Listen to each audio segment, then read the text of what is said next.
We're at the end of April and I honestly can't believe it. And I definitely didn't get through as many as I thought I was going to this month, but some big things are happening in the background and I'm sure I will be able to tell you what is going on soon. But in the meantime, you just have to know that life went chaos because naturally I said the words of, hey, I have free time, because yeah, this is what I ended up reading in the month of April and what I thought of it. So I started my reading with a small one because I thought I would get through it really quickly. So I read Hollowed by AK Rose. This is one that I accumulated in an author swap at an event that I attended. I was really excited by this because generally I'm like in love with the cover and it just seemed like my vibe. It wasn't. It's not bad. I honestly adore the writing, and that is probably what made it a 3.5 out of 5 for me. The writing is gorgeous. The prose, yes. The plot itself just wasn't my cup of tea. But it felt very heavy on the end of the spice, which I know is definitely some people's thing. It just, I think I was looking for something with a bit more other plot as well behind it. The best way I can describe this is it was somehow like reading a poem, but in a way that doesn't make you angry. And I don't know if I explained that correctly, but essentially it's really pretty, it's poetic, it sits nicely and like tickles an itch in my brain. The writing was just, the writing was on point. It was just very heavy on the sex, and I think my brain was hoping that I would get some nice sex scenes and then something other. But we were also in a novella, so 3.5 out of 5. If you really do like the heavy end of spice, this is probably a vibe. It was essentially her and a priest, but like not the Catholic kind. Like it was just a little different. Sex was treated as sort of like a very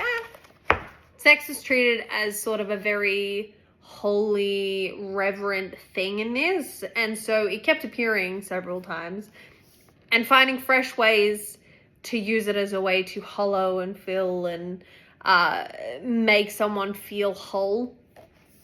So I'm gonna anoint someone in that way. It was very like intense, sensual, like intimacy vibes. Really, really good writing. Again, just not my cup of tea. Crave by AK Rose.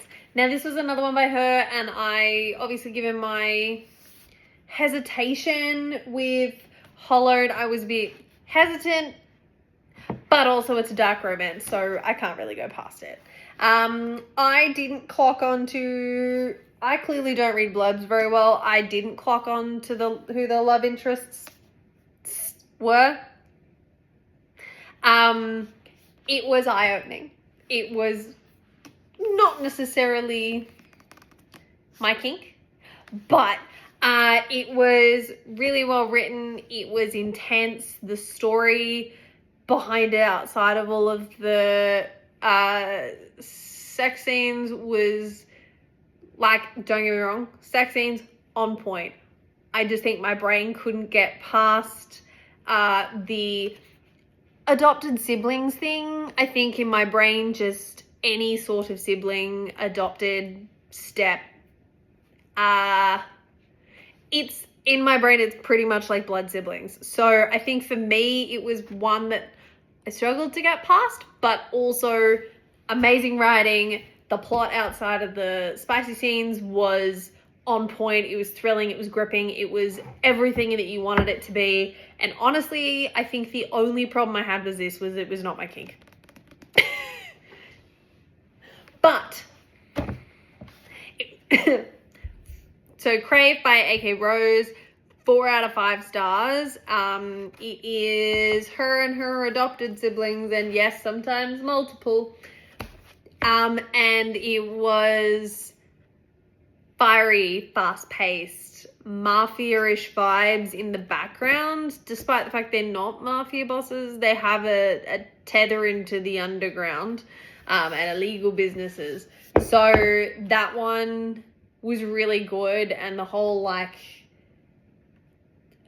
whodunit vibe in the background there of what happened to their parents was also really, really gripping. It was gripping, it was fun, it was spicy, it was thrilling. I was here for it. It's 4 out of 5 for me. And lucky last that I finished this month, this one, I audioed this because I couldn't bring myself to like ruin how pretty this entire thing is. This is a Fairy Loot edition of Divine Rivals. It's gorgeous. I'm in love. I can't get over it. Essentially, she starts writing letters to her brother who has gone off to war. And the magical wardrobe, well, she puts them in her wardrobe intending to send them, but she doesn't really have an address for her brother. And then they magically start getting sent. And she thinks they're going to her brother until one day someone starts replying and it isn't him. And she starts sort of a pen pal relationship with her rival and doesn't realize. And it's a really wholesome but like bantery story with these two. Just, it pops off. It is tensiony. It is there. There is not really spice. If you are leaning more towards the smuttier side, this is probably not for you, but the tension was there, the romance was there. It's got like the tickle me wholesome vibes. It's got like the undercurrent of the flirty. It's gorgeous if you own the Fairy Loot version. And I had so much fun reading this. I chewed through it in like 2 days.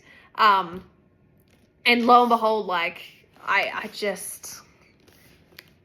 Divine Rivals by Rebecca Ross was a 5 out of 5 for me. It goes on my little hall of fame of, like, all the books that I've got from Fairy Loot. They have not let me down. Like, I've had so much fun reading them, and I think they're just on point with exactly what I'm looking for whenever I'm reading. Like, it fits all of my moods.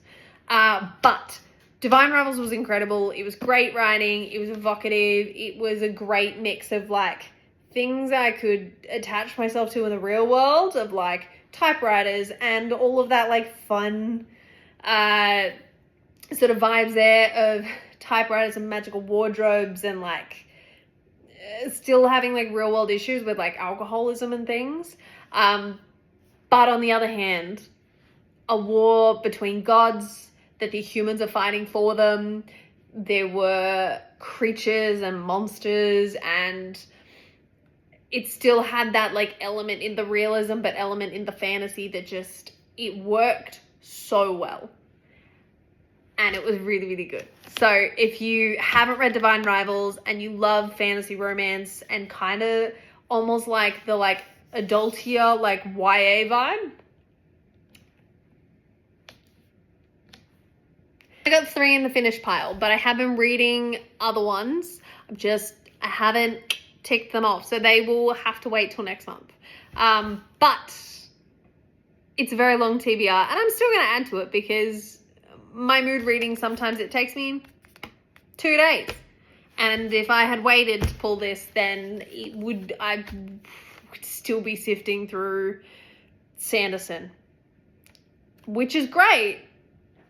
But I'm still reading it, and it's taking me time because of how heavy it is. And sometimes I just need something little that is a good little like kick of spice and really short and sweet and pretty prose. Sometimes I need something that is a good mix of spice and thriller and like a whodunit, who murdered her parents vibe. And sometimes I need just like a wholesome YA fantasy romance vibe with like typewriters and magical letters and pen pals and beautifully written like journal articles. Yes. Sometimes I need that. Stay tuned.